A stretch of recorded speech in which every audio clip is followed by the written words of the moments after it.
Quand quelqu'un entend le mot poker, il pense souvent à une chose. C'est un jeu de chance. Et c'est vrai qu'il y a du hasard. Les cartes sont distribuées aléatoirement. Personne ne choisit ce qu'il reçoit. Parfois, vous touchez une paire d'as, parfois, vous recevez 7 et 2. La pire main du Texas Hold'em. Mais dire que le poker est uniquement un jeu de hasard, c'est un petit peu comme dire que le football dépend uniquement de la météo. La météo influence le match, mais elle ne décide pas du meilleur joueur. Imaginons deux joueurs. Le premier débute totalement. Le second joue depuis 10 ans. Ils s'affrontent sur une seule main. Le débutant peut gagner, et cela arrive souvent. Même avec une très bonne main, un professionnel peut perdre. C'est ce qu'on appelle la variance. Sur quelques mains, le hasard peut faire presque n'importe quoi. Mais si ces deux joueurs jouent 10 000 mains, puis 100 000 mains, puis 1 million, le meilleur joueur gagnera presque toujours davantage. Le poker est un jeu où les décisions finissent par l'emporter sur la chance à long terme. Beaucoup de débutants pensent que le poker consiste simplement à attendre de bonnes cartes. En réalité, les cartes représentent seulement une partie du jeu.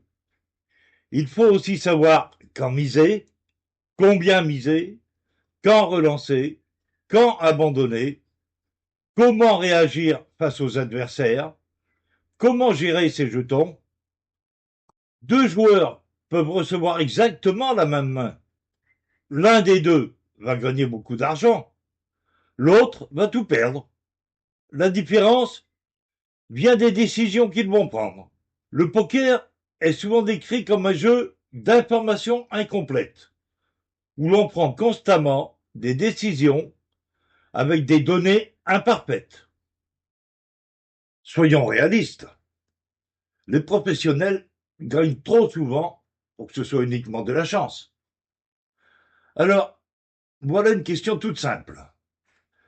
Si le poker n'était qu'un jeu de hasard, comment expliquer que les mêmes joueurs gagnent année après année? Pourquoi retrouve-t-on régulièrement les mêmes noms dans les grands tournois? Pourquoi certains vivent du poker depuis 20 ou 30 ans? Ce serait impossible dans un jeu entièrement basé sur la chance. Personne ne gagnerait de manière régulière pendant aussi longtemps. Le hasard existe, mais la compétence existe aussi. Et sur le long terme, elle finit par faire la différence.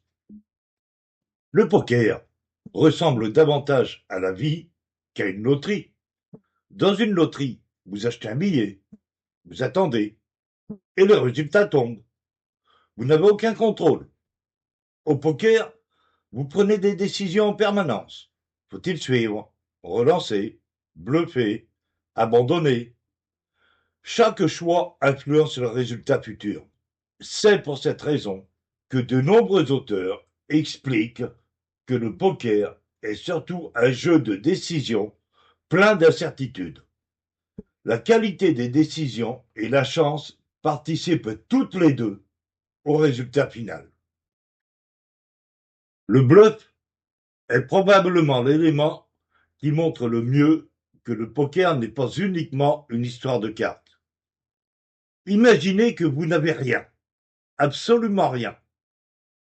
Si votre adversaire abandonne sa main parce qu'il pense que vous êtes fort, vous gagnez quand même le pot.